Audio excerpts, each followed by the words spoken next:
The snow had been falling since dawn that Christmas Eve, blanketing the city in a silence that felt almost sacred.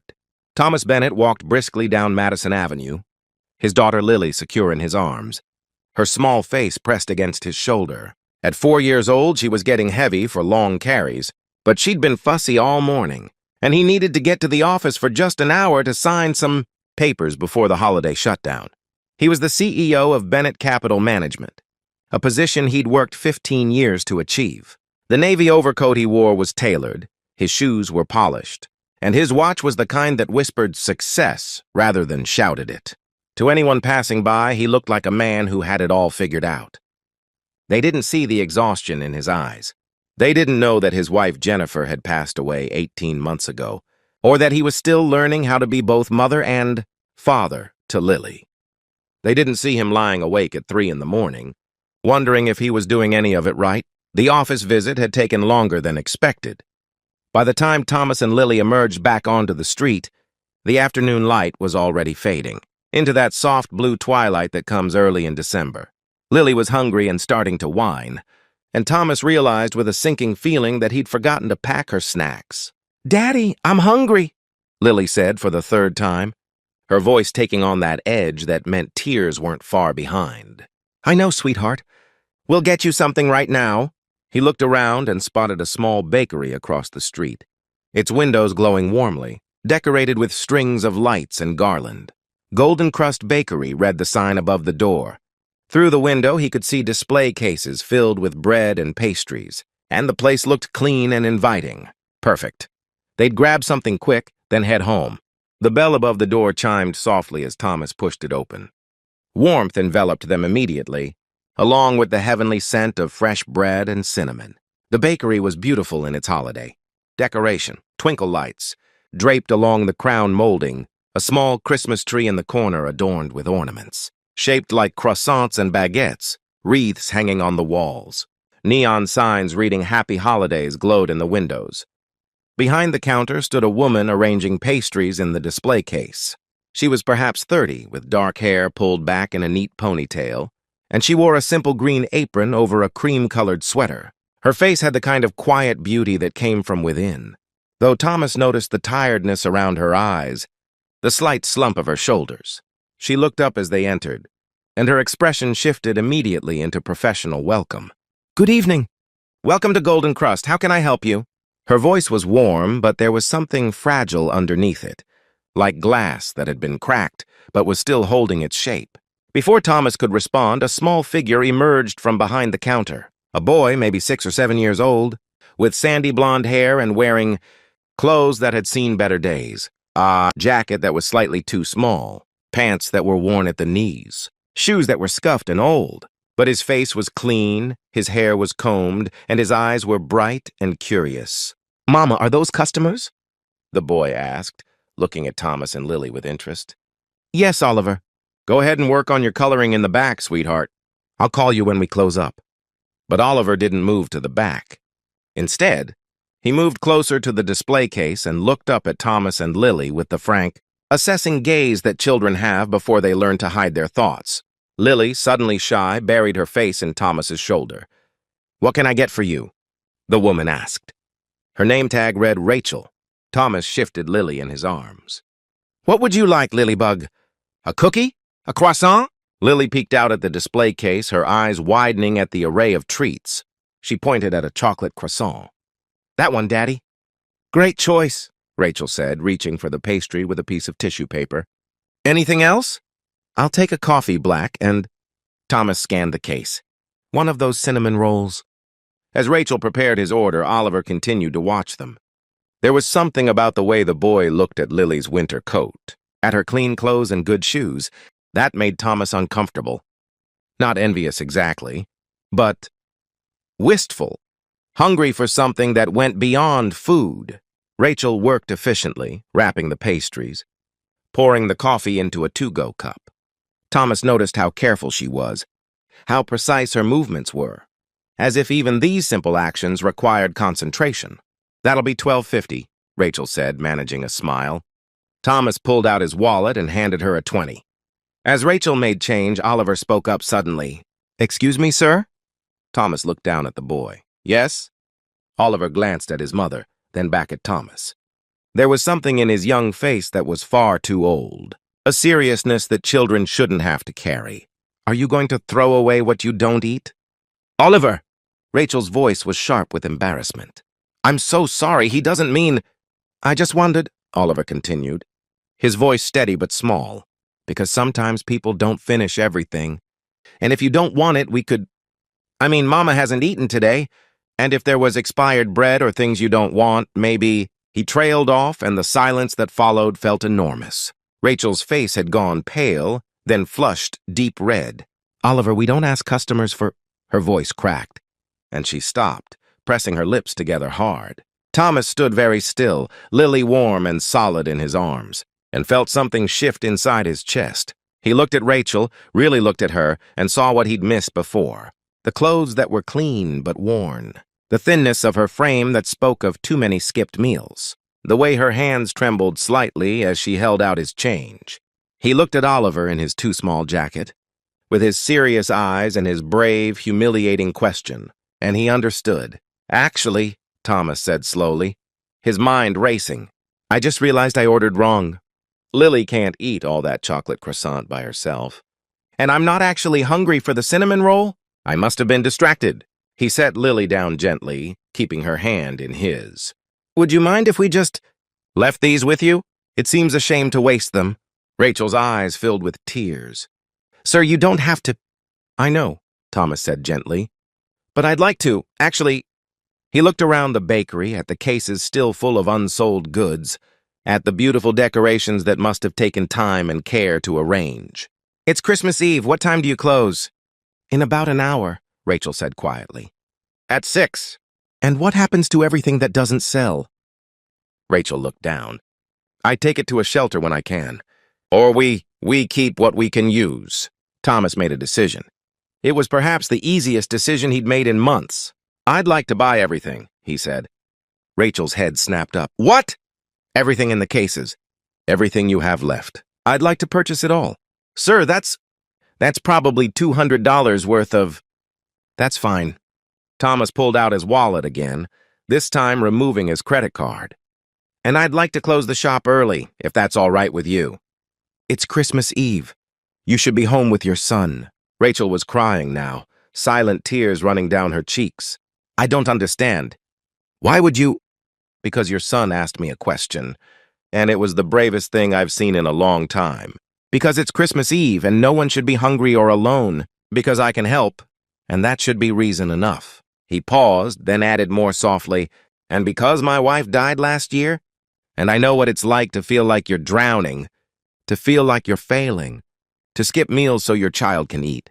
I know what it's like to be too proud to ask for help and too desperate not to need it. Rachel covered her mouth with her hand, her shoulders shaking. Oliver moved to her side and put his small arms around her waist, and the gesture was so protective, so loving, that Thomas had to look away for a moment. Lily tugged on his hand. Daddy, is the lady sad? Yes, sweetheart. But sometimes people cry when they're happy, too. Is she happy? Thomas looked at Rachel, at Oliver holding his mother. I think she's going to be... It took 20 minutes to pack up everything, the breads and pastries, the cookies and cakes, all of it carefully boxed. Thomas insisted on paying full price for all of it, plus a generous tip that Rachel tried to refuse until he gently told her that refusing kindness was its own form of pride, and pride helped no one. They talked as they worked, Rachel and Thomas, while Oliver and Lily sat at one of the small tables sharing the chocolate, croissant and chattering to each other with the easy friendship of children. Rachel told him her story. How she'd been a pastry chef at a high-end restaurant until they'd downsized. How Oliver's father had left when Oliver was a baby, disappeared so completely she'd never been able to track him down for child support. How she'd used her savings to open this bakery 2 years ago. How it had been doing. Well, until a corporate chain opened, 2 blocks away and undercut all her prices. I'm 3 months behind on rent for the shop, and 2 months behind on our apartment, she said quietly as she packed croissants into boxes. I've been trying to figure out what to do, how to make it work. I thought maybe after the holidays business would pick up. She smiled sadly. But I know I'm probably kidding myself. Oliver and I will be okay. We always figure something out. It's just what? Thomas prompted gently. It's just hard to keep believing everything will work out when evidence keeps suggesting otherwise. She taped a box closed. But we manage? Oliver is fed. He has a roof over his head. He goes to school. That's what matters. And you? Thomas asked. When was the last time you ate? Rachel didn't answer. That's what I thought. Thomas pulled out his phone. What's the name of your landlord? For the shop, I mean. Mr. Castellano. But why? Just checking something. Thomas stepped away and made a quick call. When he returned a few minutes later, he had a strange expression on his face. How much is your monthly rent here? He asked. 4,000, Rachel said. Which in this neighborhood is actually a steal. But it might as well be 4 million right now. Thomas nodded slowly. And how much would you need to catch up, to have breathing room, to really give this place a fighting chance? Rachel stared at him. I couldn't possibly ask you for... You're not asking. I am. How much? She calculated in her head, her expression pained. 20,000 would cover the back rent. Get me current on all the supplier bills? Let me actually buy quality ingredients in bulk again, maybe do some advertising. But sir, Mr. Bennett... Call me Thomas. Thomas? She said, and her voice broke on his name. I can't take that kind of money from a stranger. Then don't think of it as taking, Thomas said. Think of it as accepting. Think of it as letting someone help who wants to help, who can help without it causing any hardship. Think of it. He paused, searching for the right words. Think of it as passing on what someone else gave me once. What do you mean? Thomas looked at Lily, who was showing Oliver something on her fingers, counting. When Jennifer died, I fell apart. Completely apart. I couldn't eat, couldn't sleep, could barely take care of Lily. I have money, I have resources, but none of that mattered when I was drowning in grief. One of my neighbors, Mrs. Chen, an elderly woman I'd maybe said hello to twice, she started showing up at my door with food. Not just any food, but full meals, perfectly prepared, enough for days. She'd bring them, hand them to me, and leave without saying much. Just eat, take care of that baby. Honor your wife by living. He smiled at the memory. I tried to pay her. I tried to give her money for the food, to hire her as Lily's nanny, anything. She refused everything. Finally, I asked her why she was doing it. You know what she said? Rachel shook her head, tears still streaming down her face. She said, when my husband died 40 years ago, someone helped me. I never knew who paid my rent that year when I couldn't work, who made sure the bills got paid, who left the groceries on my doorstep. But someone did, and I survived. And now I help when I can. Because that's how the world should work. We catch each other when we fall. Thomas met Rachel's eyes. So let me catch you, please. Let someone help. Rachel was openly sobbing now, her hands pressed to her face. Oliver had gotten up from the table and was holding her again, and she lifted him up into her arms even though he was getting too big for it, holding him tight. I don't know what to say, she whispered. Thank you doesn't seem enough. Thank you is exactly enough, Thomas said. Thank you and a promise. What promise? That someday, when you can, you'll help someone else who needs it. That you'll catch someone when they fall. That's the only payment I want, keeping the cycle going. Rachel nodded, unable to speak. They finished packing everything, and Thomas arranged for a car service to take all the baked goods to a nearby shelter. Too much for him and Lily to possibly eat, and it felt right to share it. He also made another call, this one to his accountant, arranging for a transfer to Rachel's business account. Before they left, Oliver approached Thomas shyly. Mr. Bennett? Thank you for helping my mama. She works really hard, and she tries to make sure I don't know when she's worried, but I know. I always know. Thomas crouched down to Oliver's level. You're a good son, Oliver. Taking care of your mom, noticing when she needs help, that takes courage. Mama says courage is being scared, but doing the thing anyway. Your mama is very wise. Thomas pulled out his wallet and extracted a business card. I want you to keep this. When you're older, when you're looking for work or need advice, or just want to talk about business, anything at all, you call me. Deal? Oliver took the card carefully, holding it like it was precious. Deal. Lily tugged on Thomas's sleeve. Daddy, can Oliver be my friend? Thomas looked at Rachel, who smiled through her tears and nodded. Yes, sweetheart. Oliver can definitely be your friend. They exchanged phone numbers, made plans to get the kids together after the holidays. As Thomas and Lily finally headed toward the door, Rachel called out, "Thomas, can I ask you something?" He turned back. "Of course. What made you stop? What made you come in here specifically when there are 100 other places you could have gone?" Thomas thought about it.